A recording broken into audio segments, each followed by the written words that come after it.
So Niles, how did you get on in today's round? Heard you had a little bit of a meh. Do you not want to talk about it?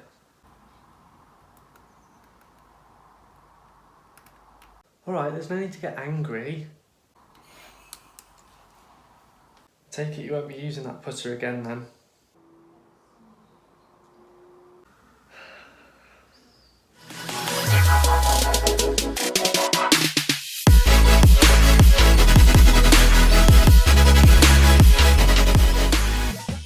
Hello and welcome to another video here on my channel, Nick Does Golf. Today I'm going to try and play golf like Tommy Fleetwood. This guy is one of the most consistent ball strikers on the tour, and there's a good reason for it. Fleetwood grew up playing golf on links courses, so therefore he learned to be able to cut his swing off about shoulder height. This enabled him to get that trajectory down, ball flight a little bit lower, to be able to control it when it's blowing an absolute hoolie down at the links. His follow through is almost iconic, especially with that little dip that he does straight at impact. So I'm going to be playing 9 holes doing exactly that, just like Tommy does. Okay, so first hole, I've absolutely crushed this drive. Have a look at this. This has split the fairway right down the middle, only leaving me with about 110 yards into the flag. It's a monster drive, let me tell you that. From here, I've hit a 3/4 pitching wedge into the green. Really nice shot. Distance control was perfect. Pulled it a fraction, however, it's not too bad. So, there's my ball after the second shot. Left me with a healthy birdie opportunity on the first hole. Let's see if we can roll it in. I never saw it coming. I couldn't read the signs. I don't know why I let you in this time. I must be blind. I guess I could. Wow, so close to getting a birdie on the first hole. Really good try. It turned a hell of a lot towards the end. Unlucky though, but a good par to start with. Let's move on to hole 2. I'm wired up. I don't want you. It's time for you to go. Oh, you. So there are a few differences in the conditions. Today, there's not a breath of wind, whereas Mr. Fleetwood is used to playing in gale force winds, especially on the links courses. If you have ever played links courses before and have experienced any type of wind on there, whether it's a light one or a gale force one, you know how much that makes a difference. So if it was windy, it would make it slightly more difficult. But there's still no reason why you can't do this test. So I've taken that drive over the corner, I've tried to fade it slightly, it's come off really well. I've still tried to cut my swing off. The ball flight's come a little bit lower. It's come over these trees just here. This has left me with a really short shot left in. I'm still going to cut my swing off though. Let's see what we can do.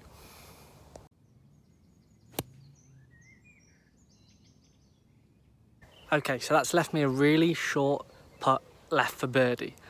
That was really nicely flighted in for me. I felt a real difference and the ball striking was a lot better on that one. It's interesting how it feels when you hit the ball. It just feels so much more crisp. You can feel the ball almost creeping up the grooves. It's quite weird actually, but I think that's probably because you're allowed to give yourself a bit more club head speed because you know you're going to be cutting your swing off at some point.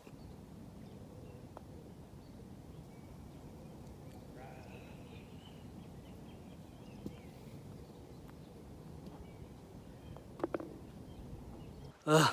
It's so annoying when you leave a birdie putt short. The greens are quite a lot slower than they were the other day. I think we've had a lot of rain, especially over the last few days. The greens have also been treated. There's a little bit of a dark tinge to them, but there's still no excuse. You don't leave a birdie putt short.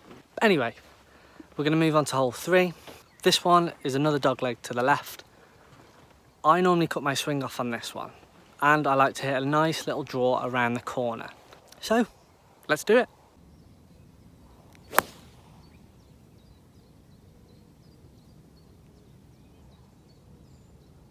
I struck that really nicely and the ball flight was perfect.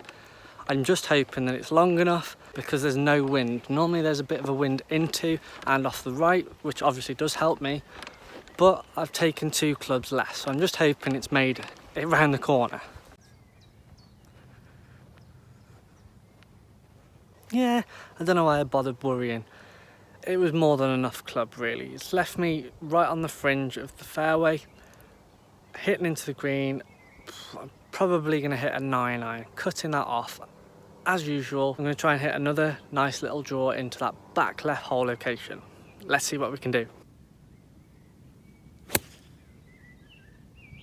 Wow, talk about lucky breaks. That's took the most horrific bounce up in the air, dodged the bunker, rolled across the green and finished up on the fringe at the back left. It's left me hardly anything in to that hole, so it's still a birdie opportunity. Take a look at this. So it's dodged this bunker here, took a massive bounce over the top, and as you can see, it's ended up right there.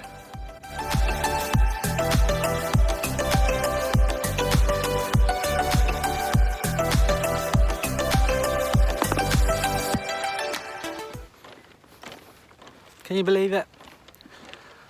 I think that's what they call karma. That certainly balanced out that hole. So I've had that bit of luck with the second shot, and then the birdie attempt has lipped out horrendously. But that is golf. We've got to move on from that. We're level par through 3. Par 3 to come. Let's try and stick it on the green nice and close.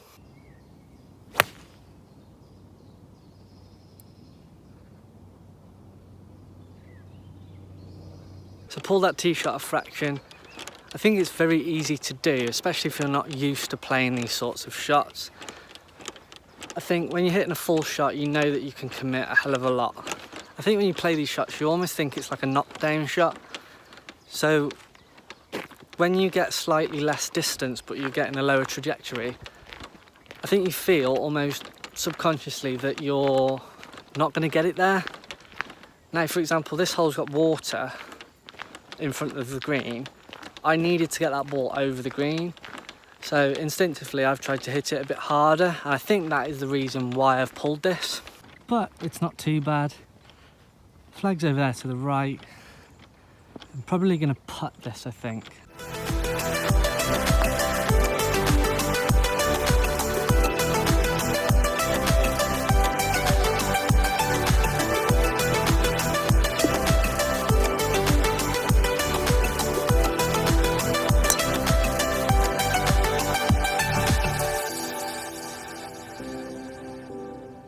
So I managed to get a par out of that putt on the last. Okay, I left myself with probably about a 6-footer. Didn't look as close after that first putt, but I've managed to roll it in for that par. From there, I've hit a lovely little left to right slider, cutting my swing off as per usual, sliding it in between the two bunkers in the middle of the fairway. Second shot, I'm going to try and nail it onto the green, try and break that par mould and get that birdie.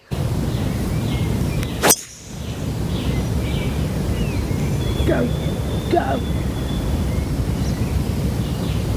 Oh, could be really good. So that was a beauty. That is playing to my strength. I can hit that shot. That is my natural shot shape. I think there's some things that you can take away from all of this. As you read in these golf books, you hear from these golf professionals as well, you should never really go maxing out 100% at a golf shot. You shouldn't. They roughly talk about doing it about 80%. And I think playing this way allows you to do that because you're not actually completing your follow through, if you like, all the way through, wrapping the club around your neck. I think this allows you to be able to do that, to give yourself a little bit more control. And with that, you can control the club face a little bit better. It allows for you to have a little bit more control over your actual swing, your tempo, your club face and how that reacts off the ball. And I think this is one of the reasons why Tommy Fleetwood is up there as one of the best in the world, because he can control the club face so well. And I'm sure that's probably been ingrained in him since he was a young lad, working his way up through the ranks, because he's had to play that way, hitting the ball high and up in the air on a windy day, especially on the coast. You're not able to do that. You can't afford to do that because you've got no control over your ball. I think this is such a valid point to make as well. Anyway, enough of me rambling. Check this out. This is where my second shot on the par 5 fifth has ended up. Look at that for distance control. But we've still got to nail that putt.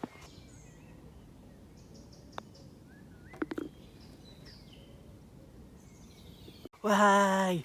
Eagle. So 2 under on that hole, 2 under through 5. Let's see if we can go even deeper on this next one.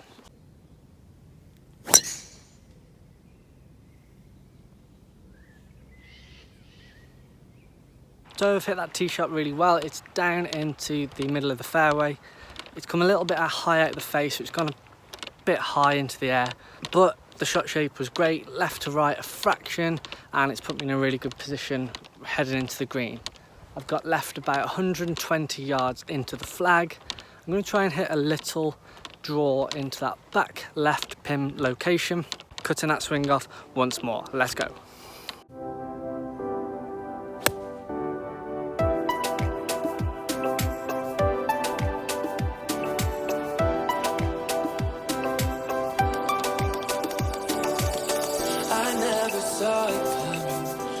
So I hit that second shot slightly too hard and it's ran off the back of the green.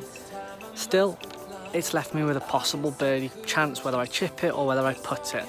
Let's see how I get on. No, I have to keep you off my mind, 'cause of you.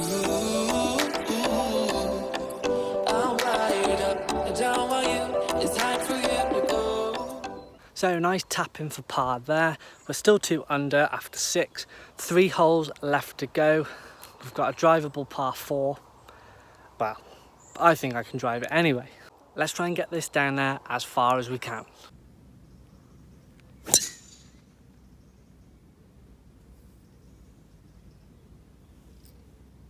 I think swinging this way can be beneficial to pretty much anyone really.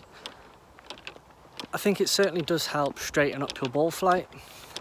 It also helps you get into a nice extended position with your arms as you've just gone post-impact, if you like. There's no time for you to be able to release your hands or open up your hands to slice it or hook it. It almost makes you square that club face up. And I just think it's so beneficial to anybody that's playing this game, whether you're off 28 or you're off scratch. It's such a great way to play. But like anything, practice is key for this. Distance control is very difficult to start with if you haven't done this before. So definitely get out there, practice and make a note of the yardages that you can hit with different clubs. You might have to hit an extra club for certain holes, for example. But if it allows you to straighten up a lot more, taking that extra club is definitely worth it. So give it a try. Go back to this hole. I've managed to drive it really well. Just gone and pretty much ran out of fairway. I've got about 45 yards into the hole. Let's put a nice pitch on this one.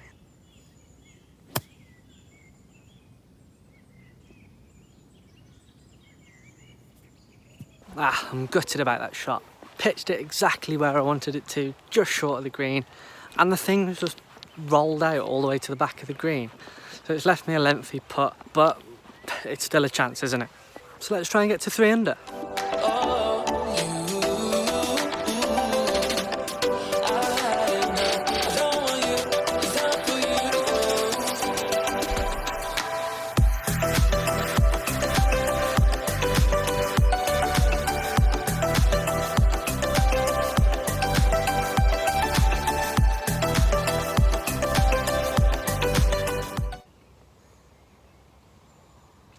Well, that's very annoying. That just proves that a lack of concentration can lead to a poor score. Not taking into consideration everything about that first putt has left me with a tricky second one. Okay, I did put a poor stroke on it. However, I shouldn't have put myself in that situation in the first place, which has led to me doing a 3 putt and a bogey. So that's put me back to 1 under. Let's put this right on the next hole.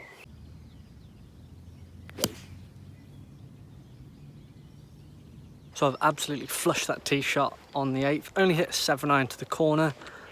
Normally there's a little bit of a wind, but today there isn't, meaning that I've hit it into the thick rough. Now, this is the first time I'm going to use this technique in this scenario.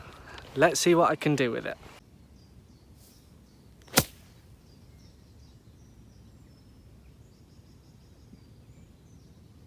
Well, that come out pretty well.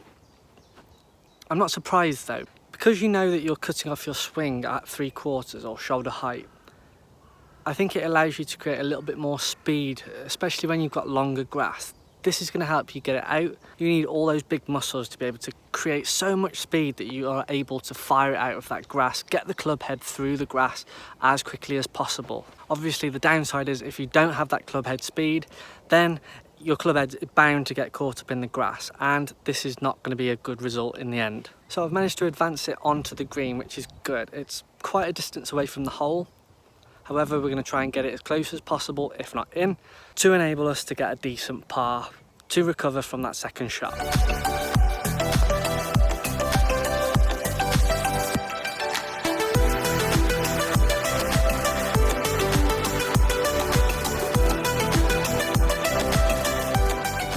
So came out with a really good par there, especially at the thick rough for my second shot. 2 putts for a nice par on that hole. We're going to move on to the final hole now. Par 3 to finish. Let's see if we can hit a good shot. 3/4 swing, Tommy Fleetwood style. Let's go.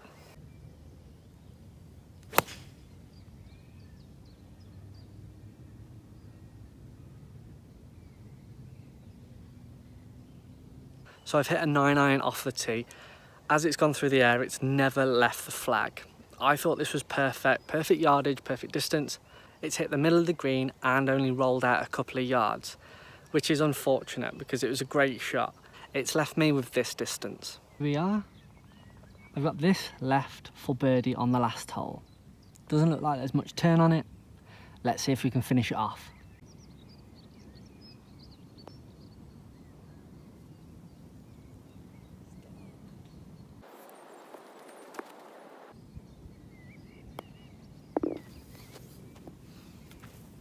So I didn't manage to convert that birdie chance on the last hole to make me 2 under. Overall score for the 9 was 1 under par. This is all whilst playing like Tommy Fleetwood. I think this just proves how effective this method is. When I was out playing, I almost felt like I had complete control of the club face, which is massive. That is the whole point of the game really. You need to get the club face square at impact to hit the ball, to get it into the position where you want it to go with that correct ball flight. I think cutting your swing off has a quite a big advantage really, because you can control your ball flight a little bit better. Okay, it does come out a little bit lower, which might not be advantageous in the winter, for example, because you're not going to get that roll out. However, when it comes off the club face, it does feel like it comes out a little bit hotter, which is great. I think anybody of any ability can benefit from doing this. It's certainly going to promote your ball striking, your consistency for every single shot, and also your scoring ability. Tommy Fleetwood is one of the best in the world for this reason. Yes, his swing is very unique, but you can certainly take a lot from it. Guys, I hope you really enjoyed this video and you found it really insightful for you. Please make sure you hit that big red subscribe button down below to keep up to date with all the videos that I'm posting on my channel. Also drop it a like and a comment, let me know how you've got on. And of course, make sure you check out all my social media platforms on Instagram, Twitter and TikTok to keep up to date with everything that I'm doing on a daily basis and all the cool stuff that I get up to. As always, it's been a pleasure. Thanks for watching guys, and see you all very soon.